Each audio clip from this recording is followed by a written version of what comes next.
یو سلام به داداشای گلم، خوش اومدیم به ویدیوی جدید. برای بچه داخل این ویدیو قرار بریم یه سری لوازم خیلی خفن و جدید گرفتیم برای این موتور که اونوره، که قراره بریم با هم دیگه امروز داخل خونه ازش عوض کنیم. بچه ها قبل از همه چی لطفا اون پایین لایک کنید ویدیو رو که من بتونم ویدیوهای خیلی خفن‌تر و قشنگتری براتون بسازم، و بعد از اون برید سری نفری 1 یا 2 تا یا 3 تا اصلا 50 تا کامنت بذارید و برگردید. خب بچه ها حالا بریم اول از همه لوازم ها رو بهتون نشون بدم قبل از اینکه ببندیمش رو روی موتور. بریم. خب بچه ها بریم تو کارش.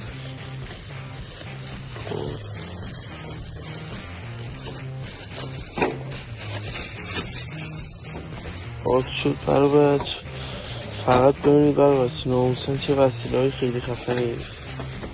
بچه اول از همه یه دونه از این مشمع این سشواری هست که باید با سشوار بکشیمش روی زین موتور. دوباره بچه بعد از اونم یکی دیگه از همین است. و حالا شاید خیلیاتون از اینجا اینا رو دیده باشید و بگید اینا چیه. برای بچه اینا تلق راهنما بهترین کیفیتشه، یعنی وزنش از اونا خیلی بیشتر از اونایی که الان روی موتوره. هم وزنش خیلی بیشتره، هم اگه به این گوشاش توجه کنید، اینجا به گوشت این گوشاش توجه کنید میفهمید از کیفیتی داره که بچه از این کیفیت بهتر داخل کل بازار گیر نمیاد. بهترین کیفیت که بچه هم ضخامتش خیلی بالا هم وزنش دیگه حرف ندارم.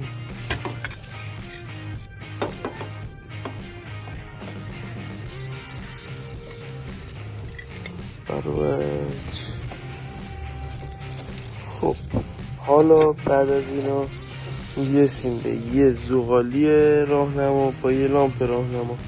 بچه یه دونه از راهنما عقبای موتور سمت راست، یعنی راهنما عقب موتور سمت راست زغالیش خراب بود و هم هر موقع برش لامپ عوض میکردم سریع لامپ رو میسوزون. برای همین هم زغالی گرفتم هم لامپ، چون زغالیش خراب. و بچه یه چیز خیلی خفن‌تر از همه، بچه یه دونه زه چراغ آبکاری فول.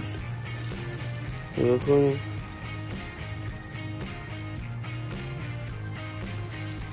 این هم بچه برچسب برای روی این راهنماست، باید اینجاش بخوره. خب بچه من میگم قبل از همه چی، چون الان نکنید اینا برای تزییناته، این زه هم برای تزییناته، من میگم قبل از همه چی بریم سراغ کارهای مکانیکی.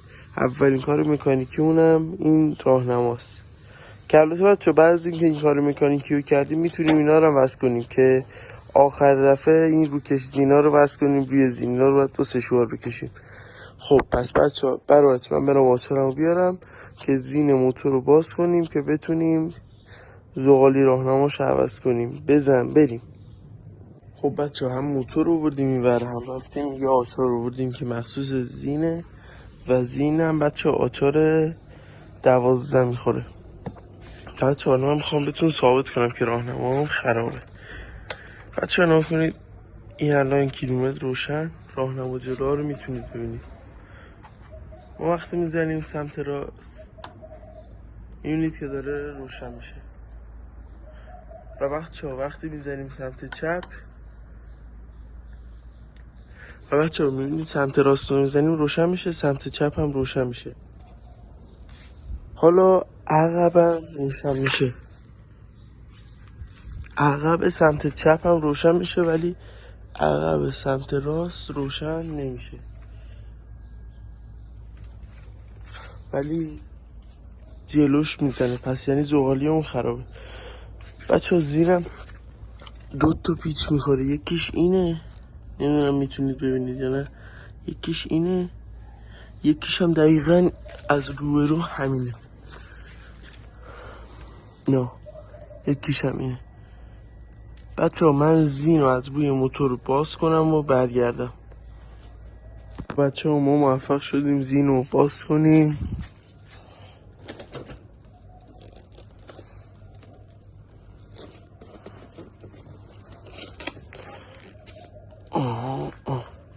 آره بچه خدایی نکنید چقدر کثیفه، امروز همه اینا رو تمیز میکنیم. نه برو بچه از زیرمون رو بذاریم این بر.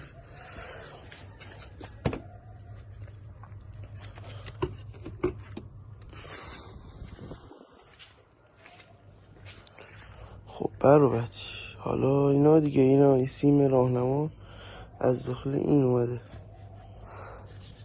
خداییش اینجا چقدر کثیفه، چقدر پوسیدگی.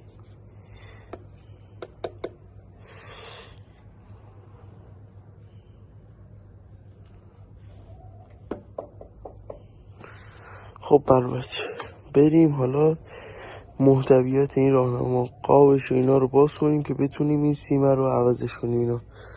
خب سیمه اومده اینجا، جاشو پیدا کردم، بزن بریم. خب برو بچه همونطوری که میبینید من دوتا سوکیت های این زغالی رو جدا کردم و از اینجا بکشیم در میاد. یلتا اینجا گیره.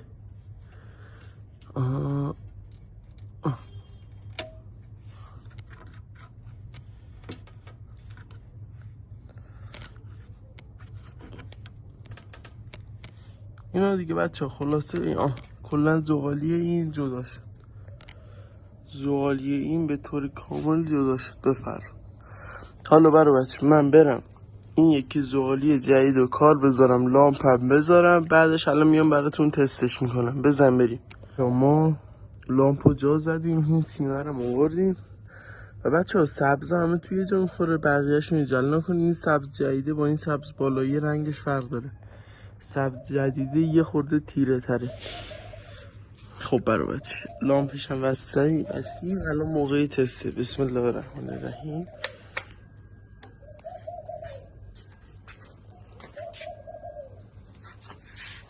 بله این هم بچه ها از کاری که ما تونستیم. بچه ها اینا این لامپ قبلی توش شکسته، حال کنین داشت متین موتورساز. برای بچه حالا که لامپ و اینجور داستانا رو ردیف کردیم، بس فقط اون راهنماها و قاب چراغ جلو میمونه. از اینم بریم سراغ اونا. بریم بچه من دستمانو بیارم، یه دستمون شاسی و موتورین یه تیکه بکشم که تمیز باشه، بعدش هم بریم سراغ اونا. حالا آخر دفعه بچه میدون سراغ زین، مشمای زین. بزن بریم. برای بچه ها شاسی هم تمیز کردیم. البته بچه تا اونجایی که راه داشت بیش از حد هم بکشی، اینجا هم سیم کشیه، اینجا باتری، اصلا موتور میرسه به هم. تا اونجایی که حالا راه داشته باشه جای دست نباشه میکشیم، چون جای زیاد توی چشمی هم نیست، ولی ما حالا سعی میکنیم باز همیشه این زیر میرا هم تمیز باشه. خب بچه ها حالا بریم سراغ تلق راهنما و کاسه چراغ جلو. بچه ها من دوست دارم خودم اول بریم سراغ اون کاسه چراغ جلو، اون زه دور چراغ جلو رو ببندیم. پس بزن بریم.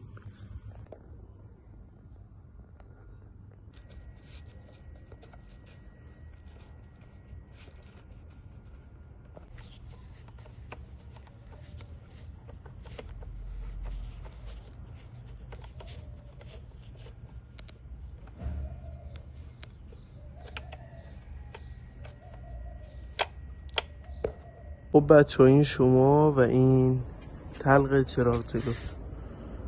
برای بچه خدایش خیلی نوتر تمیز اصلا به موتور رخ داد.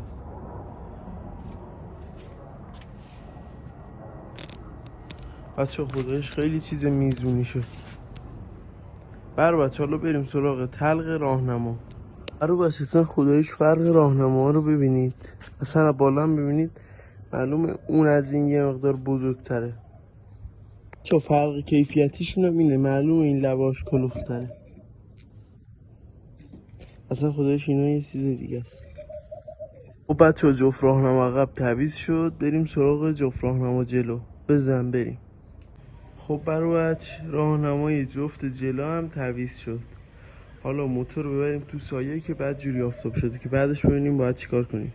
خب برای بچه حالا من برم مشمای زین رو عوض کنم و برگردم با یه زین خیلی تر تمیز.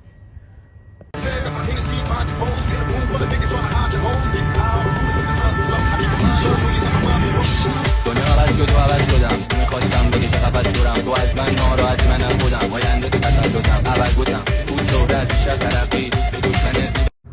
پس اگه میشه شما هم اول ویدیو رو لایک کنید و بعد از ویدیو برید بیرون و لطفا نفری 2 یا 3 تا کامنت بذارید که بچه باعث بشه یه خورده چنل پیشرفت کنه و اینجور داستانا.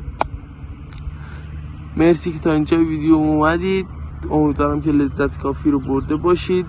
تا ویدیوی بعدی که به زودی میاد، موضوعش هم خودتون داخل کامنت ها بهم میگید، هر موضوعی که بیشترین لایک رو بخوره ویدیوشو میسازیم. تا ویدیوی بعدی فعلا خداحافظ.